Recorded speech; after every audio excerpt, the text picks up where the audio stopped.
അവസാനിക്കുന്നില്ല.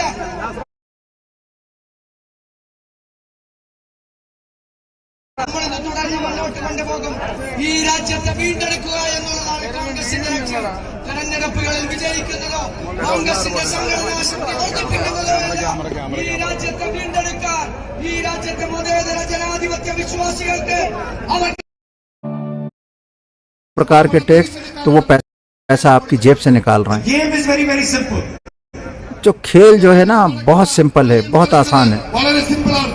Either the money goes into the vast majority of Indian people's pocket. The same with our fishermen. ഈ സർക്കാരുകൾക്കെതിരായിട്ടുള്ള ശക്തമായ താക്കീതാണ്. ജനങ്ങളുടെ പ്രതിഷേധമാണ്, ജനങ്ങളുടെ ആശങ്കകളാണ്, ജനങ്ങളുടെ സംശയങ്ങളാണ്. ഈ സർക്കാരുകളുടെ ഓരോ പ്രവൃത്തികളിലും ജനങ്ങൾ കണ്ടുകൊണ്ടിരിക്കുന്നു. രാജ്യത്തെ തൊഴിലില്ലായ്മയ്ക്കും आप हिंदी ट्रांसलेशन നിത്യോപയോഗ സാധനങ്ങളുടെ വിലവർദ്ധനവിനുമെതിരായി കഴിഞ്ഞ देख पाएंगे. എത്രയോ നാളുകളായി നടത്തുന്ന സമരങ്ങൾ ഈ രാജ്യത്തെ ജനങ്ങൾ ഉൾക്കൊണ്ടു എന്നുള്ളതാണ്.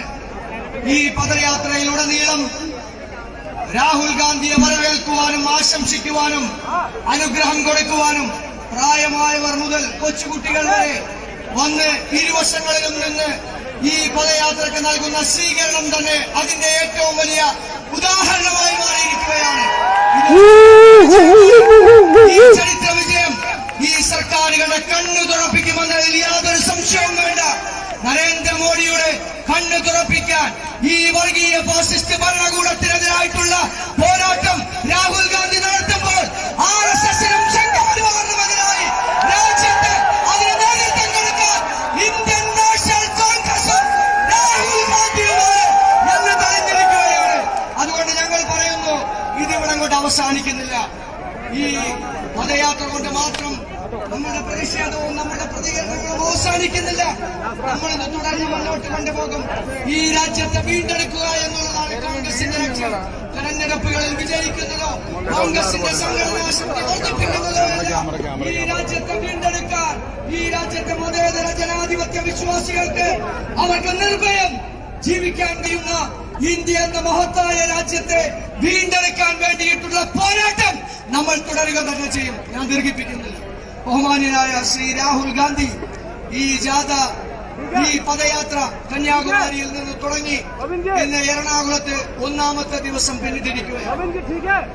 എല്ലാ ബുദ്ധിമുട്ടുകളും എല്ലാ കഷ്ടപ്പാടുകളും മാറ്റിവെച്ച് ഒരു മനുഷ്യൻ 3500-ലധികം കിലോമീറ്റർ 150 ദിവസക്കാലം നടക്കാൻ തീരുമാനിച്ചിട്ടുണ്ടെങ്കിൽ അതൊരു നിശ്ചയദാർഢ്യത്തിന്റെ ഫലമാണ് എന്നുള്ളത് നമ്മൾക്ക് മനസ്സിലാക്കാൻ കഴിയും. വേറൊരു രാഷ്ട്രീയ നേതാവിനും ഇല്ലാത്ത ഈ നിശ്ചയദാർഢ്യവും വേറൊരു രാഷ്ട്രീയ നേതാവിനും ഇല്ലാത്ത ഈ ആർജവും അത് രാഹുൽ ഗാന്ധിക്കുണ്ട് എന്ന് തെളിയുന്നത് ഈ ജാഥ, ഈ പദയാത്ര കാശ്മീരിലെത്തുമ്പോഴാണ്. ഈ പദയാത്ര നയിക്കുന്ന ബഹുമാനായ Shri Rahul Gandhi, on behalf of Ernakulam district Congress committee, we are heartily welcome mister Rahul Gandhiji. ബഹുമാനായ KPCC president Shri K Sudhakaran, പ്രതിപക്ഷ നേതാവ് ശ്രീ VD സതീശൻ, ബഹുമാനായ ശ്രീ രമേശ് ചെന്നിത്തല, ബഹുമാനായ MP ശ്രീ ബെന്നി ബഹനാൻ, ശ്രീ ഹൈബി ഈഡൻ.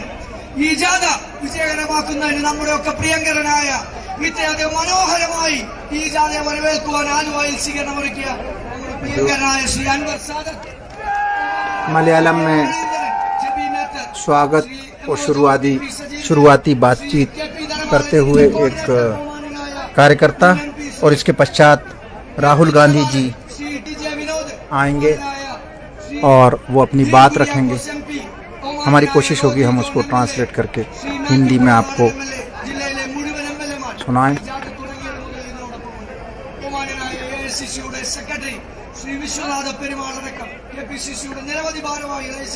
अलग अलग इम्पोर्टेंट लोग हैं, सबके बारे में बता रहे हैं वो. അബ്ദുൽ മുത്തലിബ് ഉൾപ്പെടെയുള്ള മുഴുവൻ നേതാക്കന്മാർ ഇവിടെ വന്നു ചേർന്ന് നിങ്ങൾക്ക് ഓരോരുത്തർ നിങ്ങളാണ് ഇതിന്റെ വിജയി. ഈ ജാഥ തുടക്കം മുതൽ എറണാകുളം ജില്ലയിലെ 2000-ൽ വരുന്ന സന്നദ്ധ ഭടന്മാർ അവർ ഏത് ജാഥയ്ക്ക് വിളിച്ചാലും ഇനി വരും. മുഴുവൻ സമയവും നടക്കും. അങ്ങനെ നടക്കാൻ കെൽപ്പുള്ള, തന്റെ ഇടമുള്ള, ആർജവമുള്ള നിങ്ങളാണ് ഈ ജാഥയുടെ വിജയം. നിങ്ങൾ ഓരോരുത്തരെയും ഹാർദവമായി ജില്ലാ കോൺഗ്രസ് കമ്മിറ്റിക്ക് വേണ്ടി സ്വാഗതം ചെയ്യുന്നു. എന്റെ വാക്കുകൾ ഉപസംഹരിക്കുന്നു. നിങ്ങൾക്ക് നമസ്കാരം. ജയ് ഹിന്ദ്. जय Hind. Now, I would like to invite our dynamic leader, Sri Rahul Gandhi. Whoa!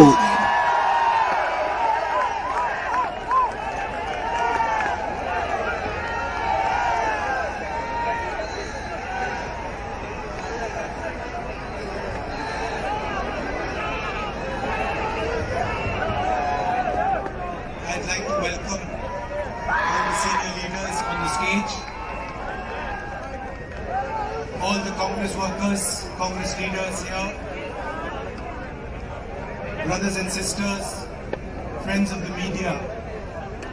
I'd like to welcome you all and thank you for joining us in the Bharat Jodo Yatra today. भाइयों बहनों साथियों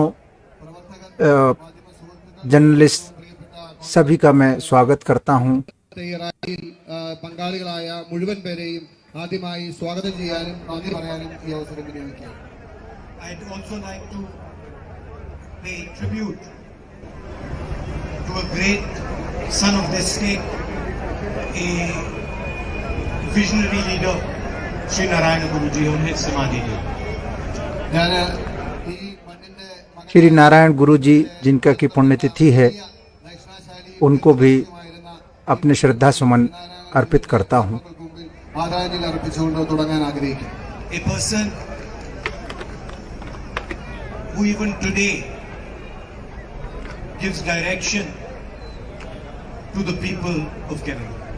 ഗുരു എന്ന് പറയുന്നത് ഈ एक ऐसे व्यक्ति മണ്ണിലെ ജനങ്ങൾ जो यहाँ तक कि आज भी ഒരു വ്യക്തിത്വമാണ്. लोगों को पथ प्रदर्शन कर रहे We हैं. have been walking through Kerala for some days now, and it has been an honor and a pleasure for me. ഞാൻ കഴിഞ്ഞ ഏതാനും ദിവസങ്ങളായി कुछ दिनों से हम केरल की सड़कों पर हैं, केरल में हैं और ये हमारे लिए सम्मान की बात है. And throughout the day, I meet thousands and thousands of people and discuss their issues, their problems, their lives. ദിവസവും ഞാൻ हर दिन दिन भर में हजारों लोगों से मिलता हूँ, പ്രശ്നങ്ങളും പ്രയാസങ്ങളും उनके जीवन के बारे में जानता हूँ, उनके जीवन के संघर्ष के बारे में, Very happy मुद्दों के बारे में. to walk the streets of Kerala, but it makes me sad to listen to what the people of Kerala have to say. എനിക്ക് കേരള जहाँ मेरे लिए ये खुशी की बात है कि मैं केरल की सड़कों पर चलता हूँ, पर जब मैं लोगों की अनुभव सुनता हूँ, तकलीफें तो दुख होता है. Every single youngster who I meet either does not have a job or is not happy with the job he has. ഞാൻ കണ്ട ഓരോ मैं जिस भी नौजवान से मिलता हूँ, या तो उसके पास नौकरी ही नहीं है और अगर नौकरी है तो वो उससे खुश नहीं है. സംതൃപ്തരല്ല. The country is in a crisis of unemployment and high prices. ഈ രാജ്യം തൊഴിലില്ലായ്മയുടെ देश വിലക്കയറ്റ समस्याओं से जूझ रहा है, പ്രതിസന്ധിയിലൂടെ കടന്നുപോകുന്നു. बेरोजगारी और महंगाई. What is happening to fuel prices, to petrol prices, to gas cylinders? എന്നെക്കാളും നന്നായി നിങ്ങൾക്കറിയാം. हम जानते ही हैं ഇന്ധന गैस पेट्रोल की कीमतों का क्या हाल है. ഉപഭോഗ സാധനങ്ങളുടെ വില എന്തുപോലെയാണ് കുതിച്ചുയരുന്നത് എന്ന്. The people of Kerala and the people of India are being squeezed between unemployment and high prices. കേരളത്തിലെ ജനങ്ങളെ केरल और भारत के लोगों को महंगाई और बेरोजगारी के बीच में निचोड़ा जा रहा है. വിലക്കയറ്റവും അതുപോലെ തന്നെ തൊഴിലില്ലായ്മയും കൊണ്ട് It is not a nice thing to say, but our poor people are drowning in the waves of unemployment and price rise. പറയാൻ ये സന്തോഷമുള്ള കാര്യം अच्छा तो नहीं लगता कहने में, पर हमारे गरीब लोग ഈ വിലക്കയറ്റ डूब रहे हैं बेरोजगारी और महंगाई के सागर में. Small and medium business sizes, owners of these businesses see no future.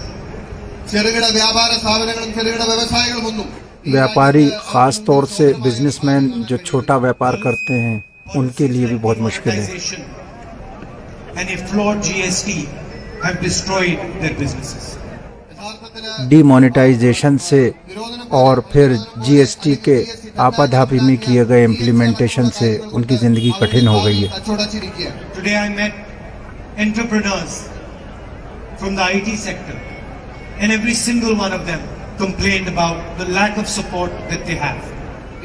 मैं आज कई उद्यमियों से मिला जो सूचना तकनीक से जुड़े हुए हैं और सबको सरकार से किसी तरह का कोई सहयोग प्राप्त नहीं हो रहा, इसका उन लोगों को दुख है।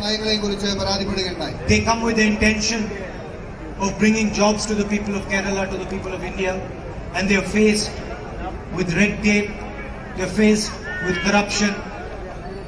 It is almost impossible for them to build their businesses. जो एंटरप्रेनर है, उद्यमी हैं, वो आते हैं कि हम लोगों के लिए रोज़गार क्रिएट करें, पर किसी तरह का उन्हें सरकार से सहयोग प्राप्त नहीं होता है। And it is the same with our fishermen, with our coir workers, with our farmers. Every single person is facing the same problem. हर एक के साथ यही समस्या है, क्या मछुआरे, क्या किसान, क्या काजू वर्कर, सभी का यही हाल है। So India is faced with an ironic situation. तो भारत के सामने बड़ी एक अजीब सी स्थिति है। On one hand, we have the richest people in the world. एक तरफ हमारे यहाँ से ही दुनिया के सबसे अमीर लोग हैं। Brothers and sisters, the second richest man on the planet comes from India.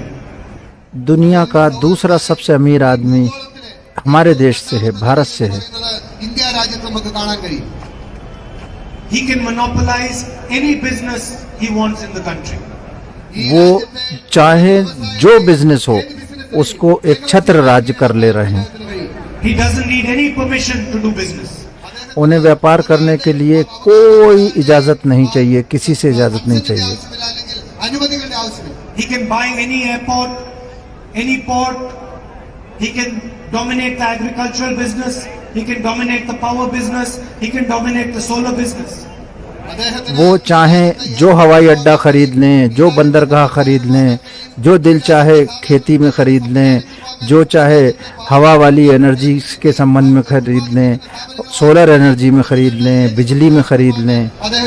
Where does he get the money to build these businesses? तो आखिर उनके पास इतना पैसा आता कहाँ से जो वो ये सब कर पाते हैं? And who gives him the money to build these businesses? आप कौन देता है उनको ये पैसा? Brothers and sisters, this money comes from public sector banks.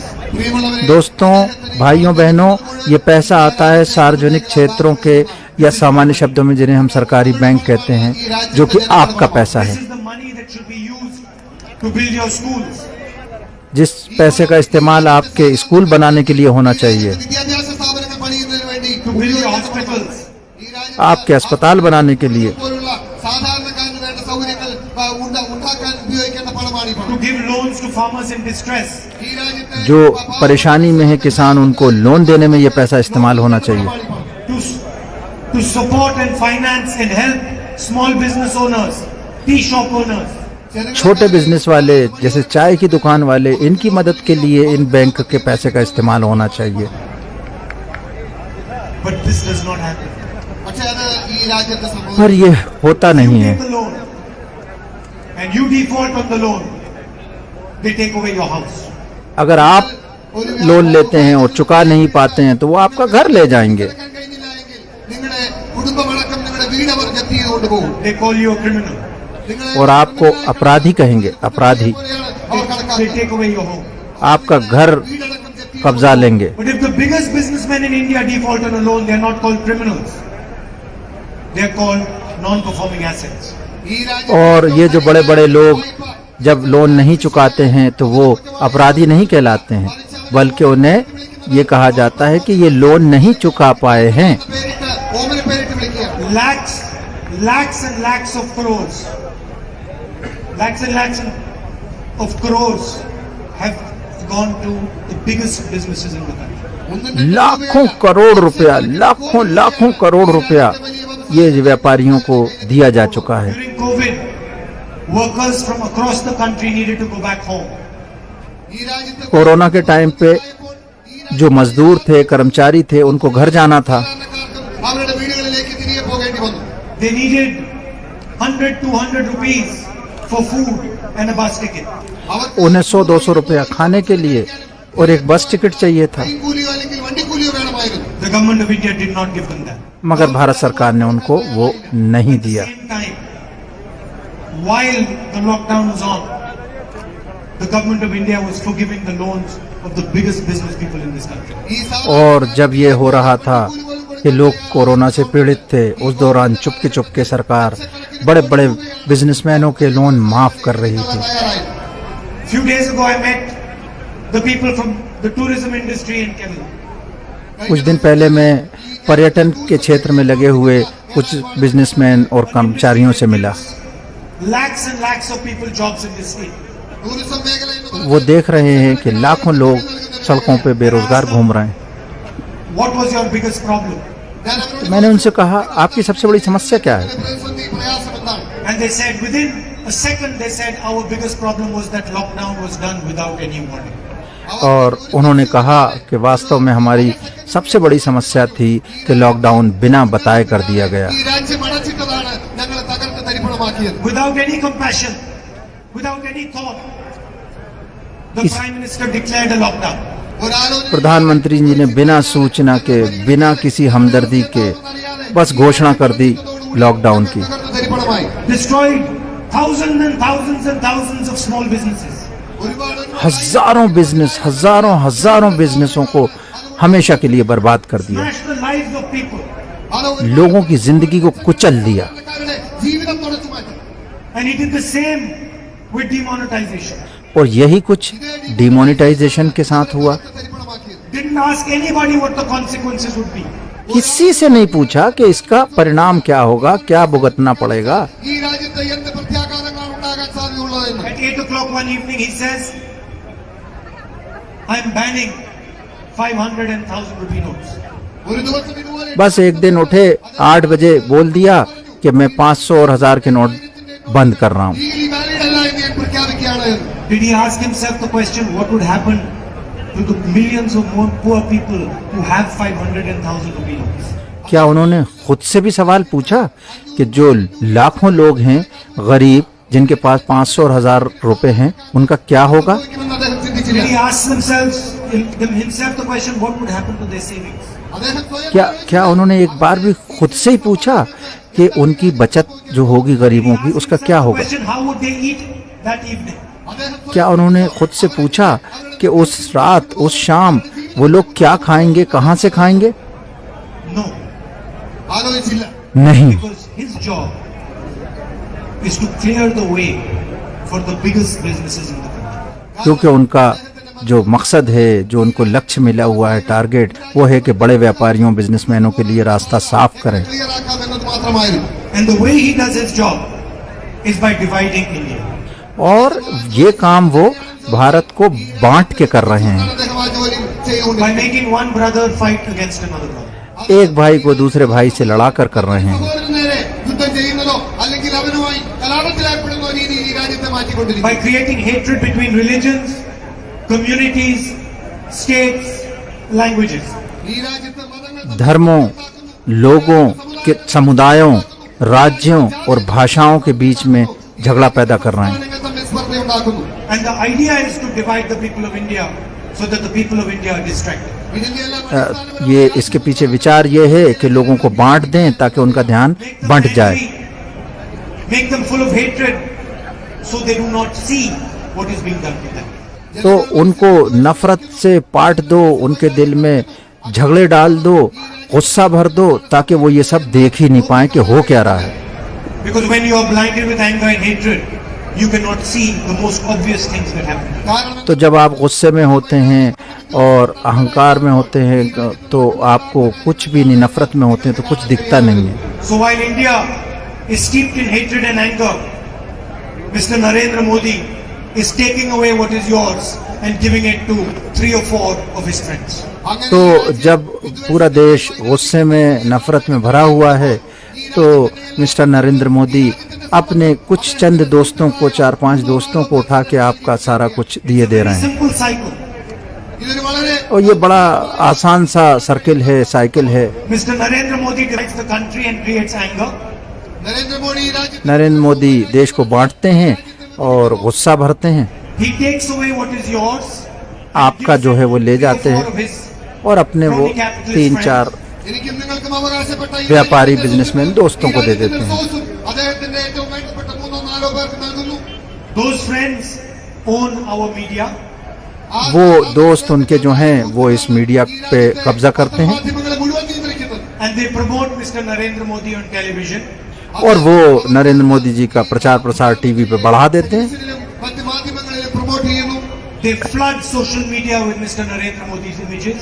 और वो सोशल मीडिया पे भरमार कर देते हैं सोशल मीडिया पे मोदी जी के And समर्थन में। Mr. Narendra Modi ensures that they can dominate and monopolize any business they want. और नरेंद्र मोदी जी ये सुनिश्चित करते हैं कि वो जिस व्यापार में चाहें एक छत्र राज्य करें। ഏകപക്ഷീയമായി കീഴടക്കാമെന്ന ഉള്ള അവസരം നൽകും. The result is that your money has gone into the pocket of one man who has become the second richest man in the world. तो हुआ ये है कि आपका जो पैसा है वो एक आदमी के पास चला गया है और वो दुनिया का सबसे अमीर आदमी दूसरे नंबर का बन गया है। ഏറ്റവും വലിയ രണ്ടാമത്തെ ധനികനായ വ്യക്തിക്ക് ലഭിക്കുന്ന സാഹചര്യം ഉണ്ടാകും. So two Indias are being created. तो 2 भारत बन रहे हैं, ഭാരതം ഉണ്ടാക്കിക്കൊണ്ടിരിക്കുകയാണ്. One India of a few people, ഒരു ഇന്ത്യ എന്ന് एक भारत जो कुछ लोगों का है, billionaires. അവരുടെ अरब खरब पति, ഈ രാജ്യത്തെ ലക്ഷാധിപതികളും കോടീശ്വരന്മാരുമാണ്. They control all India's businesses. वो सारे भारत के बिजनेस और व्यापार पे कब्जा करे हुए हैं। They can have and fulfill any dream they want. उनकी जो इच्छाएं ख्वाब हैं सब पूरे कर सकते हैं। And then another India of millions and millions and millions of people. മറ്റൊരു और एक और भारत है जिसमें लाखों करोड़ों लोग हैं। ലക്ഷക്കണക്കിന് കോടാനുകോടി വരുന്ന ഭാരതീയർ. In that second India, there are farmers, laborers, owners of small businesses, tea shop owners, carpenters, IT professionals. None of these people will be able to fulfill their dreams. ആ രണ്ടാമത്തെ और दूसरे भारत में हैं किसान, मजदूर, ഈ രാജ്യത്തെ ചെറുകിടക്കാർ छोटे व्यापारी और कर्मचारी। ये कभी अपने ख्वाबों को पूरा नहीं कर पाएंगे। എല്ലാ മേഖലയിൽപ്പെട്ട സാധാരണക്കാർ അവർ നിരാശയോടുകൂടി ഈ രാജ്യത്ത് നിൽക്കേണ്ടി വരും. The billionaires don't have to worry about high prices. കോടീശ്വരന്മാർക്ക് ഈ രാജ്യത്ത് और ये जो बहुत अमीर लोग हैं इनको महंगाई से कोई दिक्कत नहीं। എന്തോരം വില കയറുന്നു. अगर महंगाई बढ़ती है तो उनका पैसा और बढ़ता है। The billionaires don't have to worry about employment. उनको चिंता नहीं करनी है रोजगार की। കുറിച്ച് പറയുന്നുണ്ടെങ്കിൽ Their children will always have jobs. उनके बच्चों के पास तो हमेशा ही नौकरियां होंगी, काम होंगे। It is the common man of Kerala, the common man of India, who has to worry about high prices. ഈ രാജ്യത്ത് तो ये तो सिर्फ आम लोग हैं भारत के, केरल के, जिन्हें महंगाई की चिंता करनी है। You used to pay much less for petrol than you do now. ഇതിനു മുമ്പ് आप कितना कम पे करते थे पहले पेट्रोल के लिए जो आप दे रहे हैं? തുകയാണ് നിങ്ങൾ ഒരു ലിറ്റർ പെട്രോൾ നൽകിയിരുന്നത്. Ask yourself where this money is going. നിങ്ങൾ സ്വയം पूछिए अपने आप से वो कहाँ जा रहा है ये पैसा। എങ്ങോട്ടാണ് പോയിക്കൊണ്ടിരിക്കുന്നത്? Please realize that the money is not disappearing into thin air. ऐसा नहीं है कि पैसा जो है हवा में उड़ जा रहा है। എവിടെയോ ഇങ്ങനെ അലിഞ്ഞില്ലാതാവുകയാണ് എന്ന് അതാർക്കോ ലഭിക്കുകയാണ്. I met the fishermen some days back and they said to me that we don't get a subsidy anymore. मैं मछुआरों से मिला और उन्होंने बताया कि उन्हें अब सब्सिडी नहीं मिलती है। സബ്സിഡി അതായത് മണ്ണെണ്ണയ്ക്കോ പെട്രോളിനോ ലഭിച്ചിരുന്ന സബ്സിഡി ഇപ്പോൾ അവർക്ക് ലഭിക്കുന്നില്ല എന്നതാണ്. I said to them, that is the first question you have asked. ഞാൻ അവരോട് പറഞ്ഞു നിങ്ങളുടെ ആദ്യത്തെ ചോദ്യം ഇതാണ്. मैंने उनसे पूछा कि ये आपने पहला सवाल पूछा Why are we not getting a subsidy? कि हमें सब्सिडी क्यों नहीं मिल रही। അവരുടെ ആദ്യത്തെ ചോദ്യം. But there is a more important question you should ask. पर इससे भी बड़े सवाल हैं जो आपको पूछने चाहिए। ഇരിക്കുന്നു. The money that is not coming to us, to whom is it going? जो पैसा हमारे पास नहीं आ रहा है आखिर वो जा कहाँ रहा है, ये है बड़ा सवाल। ചോദ്യമാണ് നിങ്ങൾ ചോദിക്കേണ്ടത്. Brothers and sisters, please realize money never disappears. भाइयों बहनों समझिए कि पैसा कभी गायब नहीं होता है। ഉണ്ടോ എന്ന് നിങ്ങൾ തിരിച്ചറിയണം. It is physically impossible for money to disappear. ये मुश्किल है कि पैसे को गायब किया जा सके। ഇല്ലാതാക്കാൻ കഴിയില്ല, മറിച്ച് അത് മറ്റാർക്കോ ലഭിക്കുകയാണ്. Money moves. पैसा सिर्फ घूमता है, इधर से उधर जाता है। ാണ് നടക്കുന്നത്. ഒരു ഒരു ഒരു മേഖലയിൽ നിന്നും ഒരു സ്ഥലത്ത് നിന്നും മറ്റൊരു സ്ഥലത്തേക്ക് സഞ്ചരിക്കുന്നു. It can either come into your pocket അത് വേണമെങ്കിൽ നിങ്ങളുടെ പോക്കറ്റിലേക്ക് വരാം, or it can go into somebody else's pocket. അല്ലെങ്കിൽ या तो वो आपके जेब में आ सकता है या किसी और के जेब में जाता है, Someone's pocket. പക്ഷേ ഒരു पर वो जाएगा किसी न किसी की जेब में। ചെന്നിട്ടുണ്ടാകും. When we did Narega, the money went into your pocket. जब हमने नरेगा किया तब वो पैसा आप लोगों तक पहुंचा। നിങ്ങളുടെ പോക്കറ്റിനെ തേടിയാണ് വന്നത്. When we did the right to food, money went into your pocket. जब हमने भोजन का अधिकार दिया तो पैसा आप तक पहुंचा। ഭക്ഷ്യസുരക്ഷ നടപ്പിലാക്കിയപ്പോൾ ആ പണം നിങ്ങളുടെ പോക്കറ്റിനെ തേടിയാണ് വന്നത്. When we fought for the land acquisition bill, and I'm seeing on this highway all the houses that are being broken and the compensation you're getting, the money that is going into your pocket came because we stood for you. ഈ രാജ്യത്ത് और जब हमने land acquisition पे अपने कदम उठाए तो उसकी वजह से ये हुआ कि अभी मैं जो रोड पे देखता हूँ जो घर डिमोलिश हुए उसकी वजह से उनको जो हर्जा खर्चा मिला वो उस वजह से मिल पाया क्योंकि हम उसके लिए खड़े हुए। ലഭിക്കുന്നു എന്ന് ഉറപ്പുവരുത്താൻ ആ നിയമം ഉണ്ടായി. When we gave 70,000 crore rupees to India's farmers, we put money in their pocket. जब हमने 70,000 करोड़ रुपया किसानों में बांटा तो वो पैसा हमने उनकी जेब में दिया। ഈ രാജ്യത്തിന്റെ കർഷകന്റെ പോക്കറ്റിലേക്കാണ് ആ പണം എത്തിച്ചേർന്നത്. When Narendra Modi criticizes Narega in the Parliament House, he's trying to take money out of your pocket. जब नरेंद्र मोदी जी पार्लियामेंट में लोकसभा में വിമർശിക്കുമ്പോൾ बुराई करते हैं नरेगा की तो वो पैसा आपकी जेब से एक्चुअली निकाल When रहे हैं। Narendra Modi ji passes the 3 farm laws, black laws, he's trying to take money out of the pocket of farmers. और वो जब 3 काले बिल पास करते हैं लोकसभा राज्यसभा से तो वो पैसा किसानों की जेब से When निकाल रहे Narendra हैं। Modi ji does demonetization, he's taking money out of your pocket. जब नरेंद्र मोदी जी डिमोनेटाइजेशन करते हैं तब वो पैसा आपकी जेब से निकाल रहे हैं। സർക്കാരിൽ നിന്നും ആ പണം തിരിച്ചെടുക്കാനാണ് Narendra Modi പരിശ്രമിച്ചത്. When he hits you with the GST with 5 different taxes, 28% taxes, he's taking money out of your pocket. जब वो जीएसटी से आपको मार लगाते हैं 28% टैक्स से 5 अलग अलग प्रकार के टैक्स तो वो पैसा आपकी जेब से निकाल रहे हैं। Game is very, very simple. जो खेल जो है ना बहुत सिंपल है, बहुत आसान है। വളരെ സിമ്പിളാണ്. Either the money goes into the vast majority of Indian people's pockets, ഒന്നുകിൽ या तो पैसा बहुसंख्यक भारतीयों की जेब में जाएगा ഇതിലേക്ക് പണം ചെല്ലുക, or then the money goes into a chosen few people's pockets. या कुछ चुनिंदा लोगों की जेब में जाएगा। പ്രിയപ്പെട്ടവരായിട്ടില്ല ഏതാനും ആളുകൾക്ക് ആ പണം ലഭിക്കുന്ന സാഹചര്യം So the ഉണ്ടാകും. next time you're filling petrol in your scooter or in your car and you see the price has gone up, ask yourself the question, where is this money going? In whose pocket is this money going? तो जब अगली बार आप petrol भराएं और बढ़ी हुई कीमत को देखें तो पूछिए अपने से सवाल कि ये जो ज्यादा पैसा आप दे रहे हैं ये किसकी जेब में जा रहा ഈ है। രാജ്യത്ത് ആരുടെ പോക്കറ്റിലാണ് പോകുന്നത് എന്ന്. Don't just say petrol has become more expensive. ये मत कहिए कि बस पेट्रोल की कीमत बढ़ गई है। നിങ്ങളുടെ ചിന്ത അവസാനിപ്പിക്കരുത്. Ask yourself the question, into whose pocket is the money from the expensive petrol going? बल्कि सवाल पूछिए खुद से कि ये पैसा जो बढ़ा है ये जा किसकी जेब में रहा है। ആണ് ലഭിക്കുന്നത് And എന്ന്. these are some of the ideas behind the Bharat Jodo Yatra. और ये कुछ विचार हैं, आइडिया हैं जो भारत जोड़ो यात्रा के पीछे हैं। വെച്ചിട്ടുള്ള ആശയം എന്ന് പറയുന്നത് We are not ready to accept an India that is divided and full of hatred. हम बिल्कुल स्वीकार नहीं करेंगे ऐसा भारत जो बटा हुआ हो और गुस्से में हो। അംഗീകരിക്കുന്നില്ല എന്ന ആശയമാണ് ഭാരത് ജോഡോ യാത്രയിലൂടെ മുന്നോട്ട് വയ്ക്കുന്നത്. We do not recognize this India and this is not our India. हम इस भारत को नहीं पहचानते, गुस्से वाले नफरत वाले को, और ये हमारा भारत नहीं है। ഇന്ത്യയല്ല, വിദ്വേഷവും വൈരാഗ്യവും നിറഞ്ഞ ലോകത്ത് അഭിമാനത്തോടു കൂടി നിൽക്കുന്ന നമ്മുടെ ഇന്ത്യ ഇതല്ല. Our India is full of affection for its people. India നമ്മുടെ ഇന്ത്യ രാജ്യം എന്ന് പറയുന്നത് ഈ പരസ്പര हमारा भारत സ്നേഹം കൊണ്ട് നിറഞ്ഞ गुस्से से भर दिया गया है। Our India is an India where brother loves and supports brother. हमारा तो भारत वो है जहाँ भाई भाई से प्यार करता है, एक दूसरे की केयर करता है। മതമോ ജാതിയോ തടസ്സമായിരുന്നില്ല, പരസ്പരം സ്നേഹിക്കുന്ന പരസ്പര സാഹോദര്യവും സഹവർത്തിത്വവും ഉണ്ടായിരുന്ന ഇന്ത്യയാണ് നമ്മുടെ India. So the first message of Bharat Jodo Yatra is we will not accept the hatred and the violence that the BJP and RSS are spreading in our country. तो पहला संदेश जो भारत जोड़ो यात्रा का है कि हम बिल्कुल स्वीकार नहीं करेंगे नफरत, हिंसा और बंटवारा। അജണ്ട ഞങ്ങൾ അംഗീകരിക്കില്ല എന്നതാണ് ഭാരത് ജോഡോ യാത്രയുടെ ആദ്യത്തെ ആശയം എന്ന് പറയുന്നത്. The second message is we will not accept an India which is unfair to the large majority of Indian people. और दूसरा संदेश ये है कि हम ये बिल्कुल बर्दाश्त नहीं करेंगे कि अन्यायपूर्ण भारतीय सरकार हो, ज्यादातर बहुसंख्यक लोगों के लिए अन्याय करती हो। മുന്നോട്ട് വെക്കുന്ന രണ്ടാമത്തെ ആശയം എന്ന് പറയുന്നത് We will not accept in India where millions and millions of youngsters cannot find a job, have to beg for a job, and then have to commit suicide because they cannot get a job.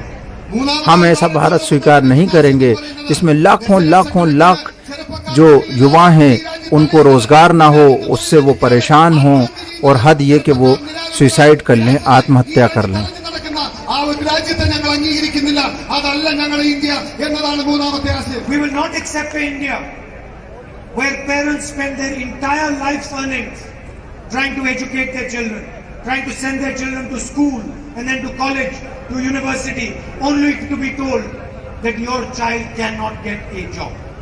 हम ऐसा भारत स्वीकार नहीं करेंगे जहां माता पिता अपनी पूरी जिंदगी की कमाई, पूरी जिंदगी की कोशिशें लगा दें अपने बच्चे को तैयार करने में, पढ़ाने लिखाने में, और फिर उसे ये कहा जाए कि इसे नौकरी नहीं मिलेगी। തന്റെ മകൾക്കോ മകനോ ഈ രാജ്യത്തിന് തൊഴിലില്ല എന്ന് പറയുന്ന ഈ ഒരു ഇന്ത്യയെ ഞങ്ങൾ അക്സെപ്റ്റ് ചെയ്യുന്നില്ല എന്നതാണ്. And we will not accept an India where the vast majority of poor people are drowning in high prices.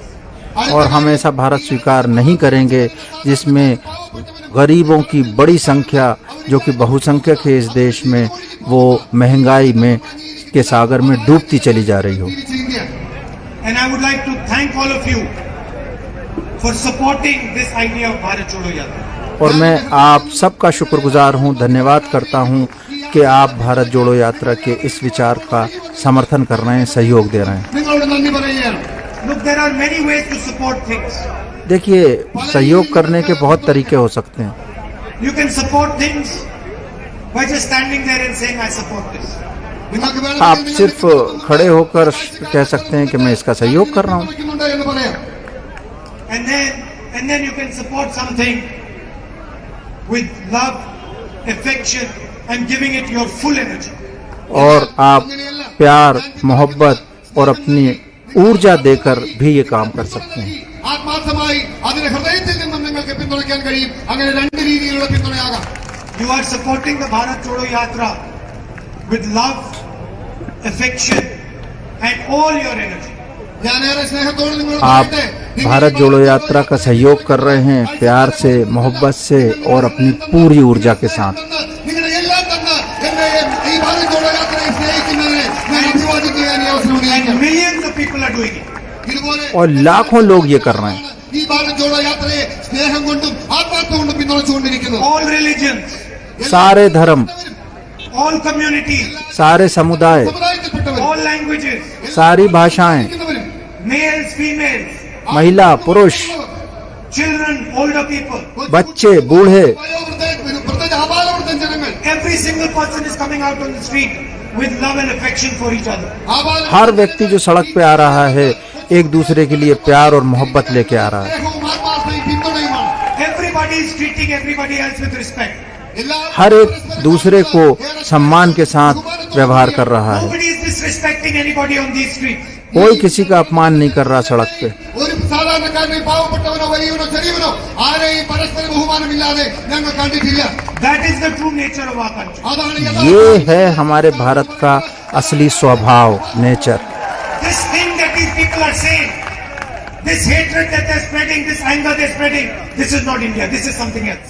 ये जो लोग कर रहे हैं, नफरत फैला रहे हैं, हिंसा फैला रहे हैं, गुस्सा फैला रहे हैं, ये इंडिया नहीं है। ഈ സ്നേഹവും നന്ദിയും പകർന്നു നൽകുന്ന ആ രാജ്യമാണ് നമ്മുടെ രാജ്യം ഇന്ത്യ എന്ന് പറയുന്നത്. This is arrogance and it is cowardice. ये घमंड है और ये बुजदिली है, कायरता है। And India is humble and brave.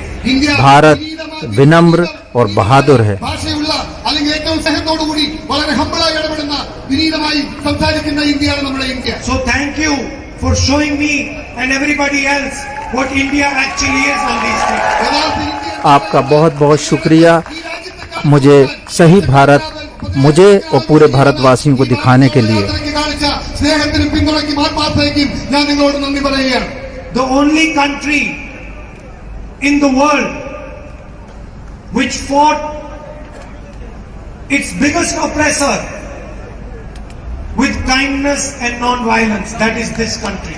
നിങ്ങൾ ഓർക്കണം, ഈ ലോക एकमात्र देश जिसने दुनिया के सबसे बड़े शक्तिशाली निरंकुश को से लड़ाई लड़ी और वो भी अहिंसा से, प्यार मोहब्बत से, वो भारत है।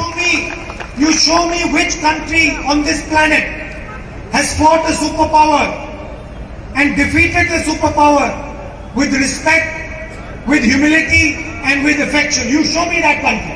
आप मुझे दुनिया में कोई भी देश बताइए जिसने दुनिया की सबसे बड़ी ताकत को विनम्रता से, सम्मान के साथ और हमदर्दी के साथ हरा कर दिखाया। രാജ്യത്ത് നിങ്ങൾക്ക് വേറെ കളി ചേരാൻ കഴിയുമോ? There is only one country in the world that has the power to do that. നിങ്ങൾ ये एकमात्र देश में ये ताकत है। ഒരേ ഒരു രാജ്യത്തിനാണ് ഈ ലോക ചരിത്രത്തിൽ അതിന് കഴിഞ്ഞിട്ടുള്ളത്. ഒരേ ഒരു രാജ്യത്തിനാണ്, അത് നമ്മുടെ ഇന്ത്യക്കാണ് എന്നത് നിങ്ങൾ വിസ്മരിക്കരുത്. There is only one country in the world that has the depth of understanding to do that. और दुनिया में सिर्फ एक देश के पास वो गहराई है इस बात की, गहरी बात को समझने की, और वो है भारत। ഒരേ ഒരു രാജ്യം എന്ന് പറയുന്നത് ഇന്ത്യ എന്ന രാജ്യമാണ്. That is our biggest strength. അതാണ് ये हमारी सबसे बड़ी ताकत है। എന്ന് പറയുന്നത്. You know, many years ago, I met Nelson Mandela. बहुत साल पहले मैं नेल्सन मंडेला से मिला, കാണാനുള്ള ഒരു സാഹചര്യം ഉണ്ടായി. And that was when he had just come out of jail. He had spent 26 years in jail.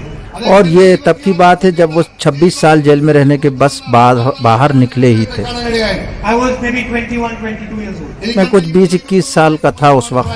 And I asked him, Mr. Mandela, you spent 26 years in jail.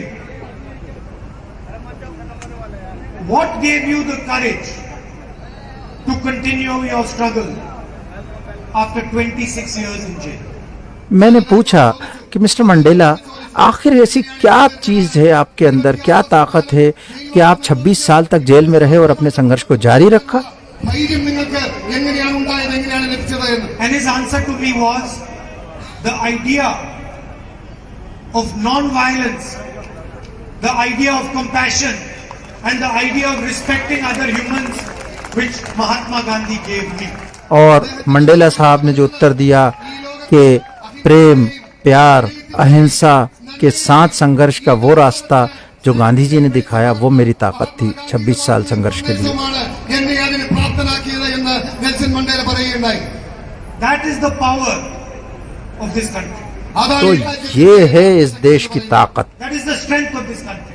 ये है इस देश की शक्ति, And that is what these people are challenging and questioning. और ये लोग इसको चैलेंज कर रहे हैं, इसको चुनौती दे रहे हैं, വിളിക്കാൻ ശ്രമിക്കുന്നതും ഇല്ലായ്മപ്പെടുത്താൻ ശ്രമിക്കുന്നതും. And we will never allow them to question. और हम बिल्कुल इनको इजाजत नहीं देंगे कि ये ऐसा कर सकें।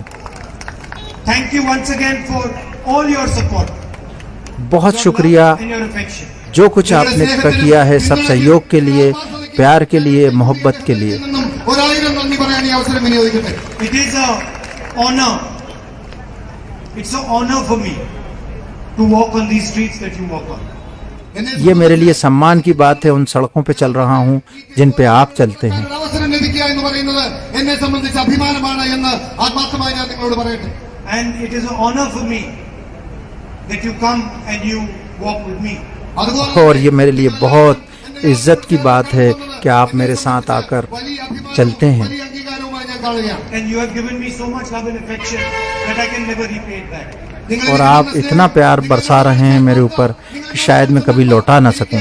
ഒരു രീതിയിൽ തിരിച്ചു തരാൻ കഴിയുമെന്ന് ഞാൻ കരുതുന്നില്ല. So I am indebted to you for the rest of my life. അതുകൊണ്ട് मैं अपनी पूरी जिंदगी आपका कर्जदार रहूंगा, आपका ऋणी रहूंगा। Thank you. बहुत शुक्रिया, बहुत धन्यवाद। അന്ന് പ്രകാശിപ്പിക്കുന്നതിന് വേണ്ടി ആലുവ MLA तेजपाल लमचान्य गुरंग, എല്ലാവർക്കും നന്ദി പേരപ്പെടും. നമ്മുടെ Tejpal ji, thank you very much. Aluva മാറിയിരിക്കുകയാണ്.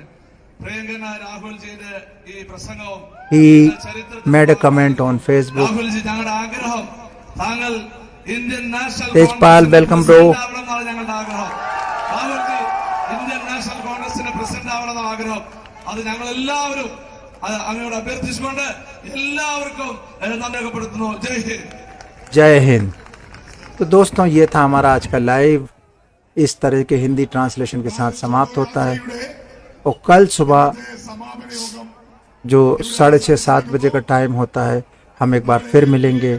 बहुत शुक्रिया आप लोगों का देखते रहने के लिए। चैनल को सब्सक्राइब करिए, फेसबुक पर पेज को लाइक करिए, ट्विटर हैंडल को हमारे फॉलो करिए। बहुत धन्यवाद, बहुत शुक्रिया। Thank you very much. Bye bye, take care, good night, have a sweet dream.